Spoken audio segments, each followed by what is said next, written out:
ঘন জঙ্গলের ভেতর এক বিশাল বটগাছ ছিল। সেই গাছের ডালে থাকত এক চালাক ছোট্ট বাবুই পাখি, আর ওই গাছের গোড়ায় বাসা করেছিল এক শান্ত স্বভাবের কবুতর। বাবুই ছিল খুব বুদ্ধিমান, আর কবুতর ছিল একটু সহজ সরল। একদিন দুপুরবেলা গরমে জঙ্গলের সব প্রাণী ঘুমিয়ে পড়েছে। হঠাৎই সে গাছের নিচে এক ক্ষুধার্ত শেয়াল এসে হাজির হয়। সে কবুতরকে দেখে বলল, ওহে কবুতর, তুমি তো বেশ মোটা সোটা, নামো দেখি, তোমাকে খেয়ে আমি পেট ভরাই। কবুতর খুব ভয়ে পেয়ে গেল, কি করবে বুঝতে পারছিল না। তখন ওপরের ডাল থেকে বাবুই ডাক দিল, শিয়াল মামা, কবুতরকে ছাড়ো, আমি তোমাকে সুস্বাদু মধুর খবর দিচ্ছি।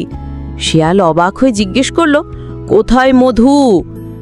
বাবুই হেসে বলল, দূরের ঝোপে গিয়ে দেখো, সেখানে মৌচাক আছে। শিয়াল তখনই দৌড়ে গেল মৌচাকের দিকে, কিন্তু কাছে যেতেই মৌমাছিরা দল বেঁধে তাকে কামড়াতে লাগলো। শিয়াল ব্যথায় চিৎকার করে পালিয়ে গেল। কবুতর স্বস্তির নিঃশ্বাস ফেলে বাবুইকে বলল, তুমি না থাকলে আমি আজ বাঁচতাম না। বাবুই মিষ্টি করে উত্তর দিল যে, বন্ধু মানেই তো একে অপরকে রক্ষা করা। তারপর থেকে কবুতর আর বাবুই হয়ে উঠল জঙ্গলের সেরা বন্ধু।